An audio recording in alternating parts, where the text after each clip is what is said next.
আল্লাহ তাআলা বলতেছেন, আমার হাবিব সমস্ত বান্দাকে আপনি বলে দিয়েছেন নামাজ এক নম্বর হচ্ছে ঈমানকে পাহারা দেওয়ার পদক্ষেপ। যদি কোনো বান্দা নামাজ না পড়ে, আমলের হেফাজত না করে, মিথ্যা কথা বন্ধ না করে, সুদ আর ঘুষকে বন্ধ না করে, যদি আমার বান্দা মাকে খেদমত না করে, বাবার খেদমত না করে, ধোঁকাবাজি বন্ধ না করে, মসজিদ মনসার খেদমত না করে, তাহলে আমার এই বান্দা দুনিয়ার ভিতরে মুসলমানের নামের সাথে নাম মিলে থাকলেও কঠিন কিয়ামতের ময়দানে যখন কোটি কোটি মানুষ একসঙ্গে হয়ে যাবে, সেদিন আমি মালিকের পক্ষ থেকে ঘোষণা করা হবে, আমতাজুল ইয়াউমা আইয়ুহাল মুজরিমুন।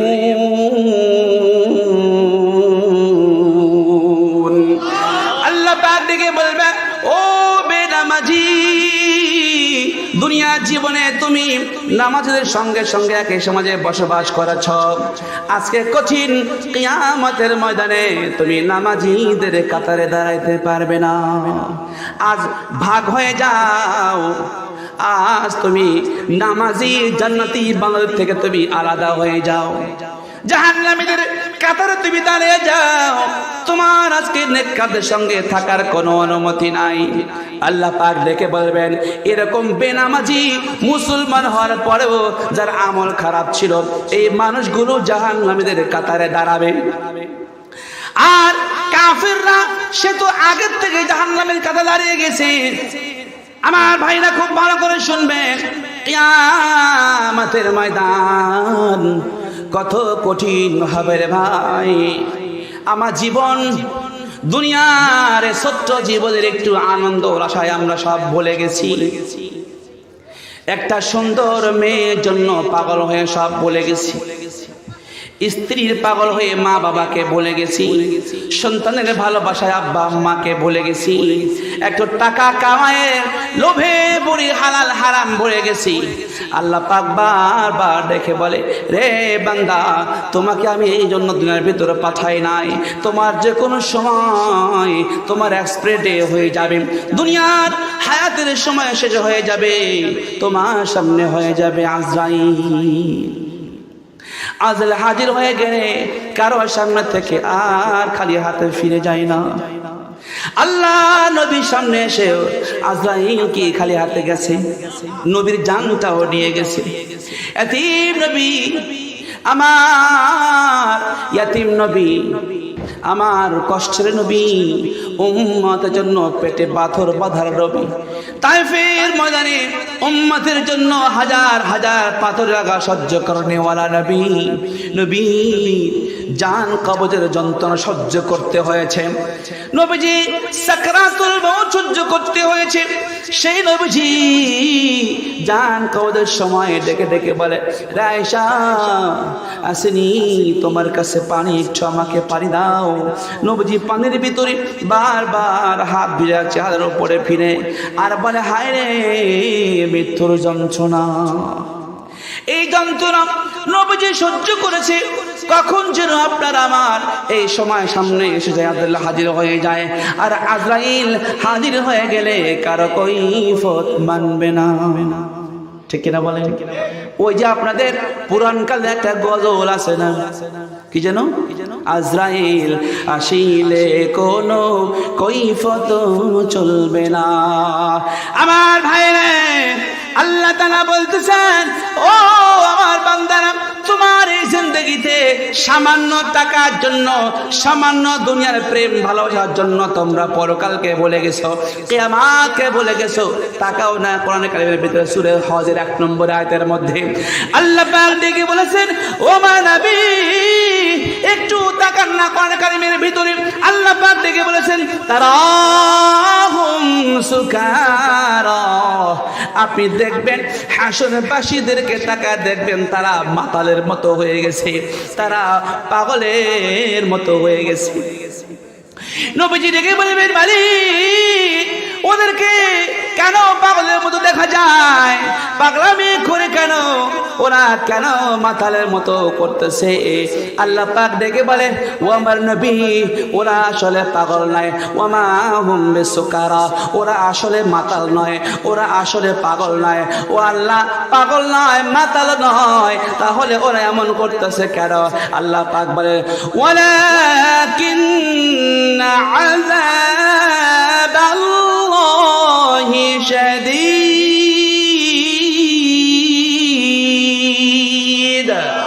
আল্লাহ পাক ডেকে বলছেন, আমার হাবিব ওই হাসরের ময়দানের কঠিন যন্ত্রণাদায়ক আযাব তারা সহ্য করতে পারে না। আযাব সহ্য করতে না পারে দুনিয়ার মানুষ কষ্ট সহ্য করতে না পারে মওত হয়ে যায়, মরে যায়। কিন্তু হাসরের ময়দানে মৃত্যু যে কারো হবে না, এই জন্য আযাব সহ্য করতে না পেরে তারা মাতাল হয়ে গেছে, তারা পাগলের মতো হয়ে গেছে। হাবিব, আমার বান্দাদের জন্য আপনি হাদিসে পাতার ভিতরে একটু বিস্তারিত বলে মানুষকে একটু বুঝিয়ে দেন, হাসরের ময়দানে কঠিন আযাব হবে তো কেমন কঠিন আযাব হবে। আল্লাহর হাবিব খুলে বলেছেন হাদিসে পাতার ভিতরে, আমার উম্মতেরা হুঁশিয়ার হুঁশিয়ার, হাসরে সবাইকে দাঁড়াতে হবে। নারীদেরকে যেমন দাঁড়াতে হবে, পুরুষদেরকেও তেমন দাঁড়াতে হবে, বাচ্চাদেরকে যেমন দাঁড়াতে হবে, যুবকদেরকে তেমন দাঁড়াতে হবে, বৃদ্ধ মানুষদেরকে সেরকম জায়গায় দাঁড়াতে হবে। সুতরাং হাসরের ময়দান বাচ্চারাও ভুললে চলবে না, যুবকরাও ভুললে চলবে না, মধ্যবয়সী ভুললে চলবে না, বৃদ্ধদেরকে ভুললে চলবে না, মা বোনদের পর্যন্ত ভুললে চলবে না। আল্লাহর হাবিব দিকে বলে, শোনো হে যুবকেরা, শোনো হে মধ্যবয়সী ছেলেমেয়েরা, শোনো হে যুবতীরা, শোনো হে মা বোনেরা। আল্লাহর হাবিব দিকে বলছে, কঠিন কিয়ামতের ময়দান আল্লাহ পাক যে বলেছেন কঠিন আযাব হবে, সেই কঠিন আযাবের একটা নমুনা আল্লাহর হাবিব ঘোষণা করতেছেন। যার যেমন গুনাহ হবে সেই গুনাহ পরিমাণে আকাশ থেকে সূর্য নামতে নামতে নামতে নামতে নিচে চলে আসবে। এই জমিন হবে একটা তামার প্লেটের জমিন। সূর্য নামতে নামতে কাছে চলে আসবে। কারো অর্ধ হাত উপরে সূর্য, কারো এক হাত উপরে সূর্য, কারো অর্ধ মাইল উপরে সূর্য আসবে। এখন দুনিয়াতে সূর্য তাপ দেয় সূর্যের পিঠ দিয়ে, ওই দিন সূর্য সিধা হয়ে 12টি মুখ দিয়ে তাপ মারতে শুরু করবে। সেকেন্ডের মধ্যে পায়ের নিচের জমিন হয়ে যাবে লাল টকটকে। ওই যে কামারে লোহা গরম করে দা বানায়, কাঁচি বানায়, যখন ভাটির মুখ থেকে আগুন থেকে বের করে যেমন লাল টকটকে হয়। ও আমার যুবক ভাইরা, বাবাজিরা একটু বলেন তো, ওই লাল টকটকে আগুনের উপরে, আগুনের মতো লোহার উপরে পা দিলে কতক্ষণ থাকা যাবে? হ্যাঁ, 2 মিনিট থাকা যাবে কি? 1 মিনিট, 1 সেকেন্ড সময় রাখা যাবে না। ও ভাই, এত দুনিয়ার আগুনে গরম করা এই লোহার উপরে যদি 1 সেকেন্ড তুমি না রাখতে পারো, তাহলে ওই যে সূর্যের তাপের আগুনে, জাহান্নামের আগুনে গরম করা তামার লাল টকটকে প্লেটের উপরে তুমি কতক্ষণ দাঁড়াইতে পারবা? আল্লাহর হাবিব দিকে বলে, হে আমার উম্মতেরা, ওই আগুনের উপরে তুমি দাঁড়া থাকতে পারবে না। ওখানে তোমাকে 1 দিন নয়, 2 দিন নয়, 1 মাস 2 মাস নয়, তোমাকে 70 বছর ওই আগুনের উপর তোমাকে দাঁড়াইতে হবে। আর তোমার পায়ের নিচের থেকে সমস্ত গোস্ত মাংসগুলো সিদ্ধ হয়ে খসে খসে পড়বে, পুড়বে, জ্বলবে। পায়ের হাড্ডি গোস্ত খুলে গিয়ে ভিতর থেকে আগুন লাগবে। মানুষেরা পা উঠাবে, পা নামাবে, সটফট সটফট করতে থাকবে, চিৎকার দিয়ে কাঁদতে শুরু করবে।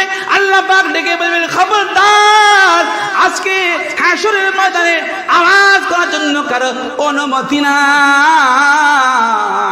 সুতরাং কান্নাকাটি করে দুঃখ বেদনাকে কমতি করার কোনো সুযোগ হাসরের ময়দানে নাই। আল্লাহর নবী উম্মতকে বুঝিয়ে বুঝিয়ে বলে, ও আমার উম্মতেরা, ও আল্লাহর বান্দা বান্দিরা, শোনো হাসরের ময়দানে মানুষেরা পা রাখতেও পারবে না, পা তুলতেও পারবে না, চিৎকার করে কাঁদতেও পারবে না, ছটফট করতে শুরু করবে। আকাশ থেকে সূর্যকে আল্লাহ পাক নিচে নামায়া দেবে, সূর্য তাপ শুরু করবে, নিচ দিকে ঠিক গরম হচ্ছে, উপর দিক থেকে ঠিক গরম পড়তেছে। মানুষের মাথার মগজগুলো গলতে গলতে গলতে গলতে নাক দিয়ে বের হতে শুরু হবে, কান দিয়ে বের হতে শুরু হবে, মুখ দিয়ে বের হতে শুরু হবে মানুষগুলো। তাহলে হালাত কেমন হবে? একটু ঠান্ডা লাগলে মাথার ভিতরে আর নড়াচড়া করা সম্ভব হয় না। এ দোস্ত বুজুর্গ, তোমার ঠান্ডার কারণে নয়, আগুনের কারণে মগজটা একেবারে গলে যায়, কেমন যন্ত্রণা হবে। মানুষ পাগল হবে না কেন? মানুষ মাতাল হবে না কেন? আল্লাহর হাবিব বলে, এ আমার উম্মতেরা, ও আমার উম্মতিরা, ও আমার আল্লাহর বান্দারা, ও আমার আল্লাহর বান্দারা, শোনো, মাথার মগজ যখন গলবে, দুনিয়ার নিচ থেকে যখন পায়ের তলায় গোশতগুলো পড়ে যাবে, আগুন লাগবে তো পায় না, ওই আগুন যেন মানুষের কলিজার ভিতরে আগুন লেগে যাবে। মানুষের চিৎকার করতে লাগবে না, জবান বন্ধ হয়ে আসবে, ছটফট করতে শুরু করবে। ওদিক থেকে জাহান্নাম দৌড়ে আসবে হাসরের ময়দানে, সমস্ত মানুষগুলো খাবলা খাবলি করে খাইতে আসতে শুরু করবে। আল্লাহ ফেরেশতাকে বলবে, ও ফেরেশতারা ধর, এই জাহান্নামকে আটকে ধর, ও যেন হাসরের ময়দানে আসতে না পারে। আল্লাহর হাবিব বলেছে, যদি জাহান্নাম হাসরের ময়দানে এসে পড়ে, মুমিন কাফির সকলকে গ্রাস করে ফেলবে, বিচার করা যাবে না। এজন্য আল্লাহ পাক আরো ফেরেশতা নির্ধারণ করবেন, জাহান্নামকে ঠেকাও। জাহান্নাম লক্ষ লক্ষ ফেরেশতার শক্তিকে উপেক্ষা করে টেনে হেঁচড়ে দিয়ে জাহান্নাম হাসরের ময়দান দিকে আসতে শুরু করবে। আসতেছে, টানা নিয়ে আসতেছে। আল্লাহর হাবিবকে আল্লাহ পাক ডাক মেনবে, নবীজি, এই জাহান্নামকে আপনি একটু ঠেকান।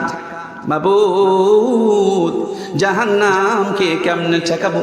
কোটি কোটি ফেরেশতা তাকে টান ধরে রাখতে পারে, লাগাম ধরে রাখতে পারে না, আমি কেমনে করে জাহান্নামকে ঠেকায় দিব?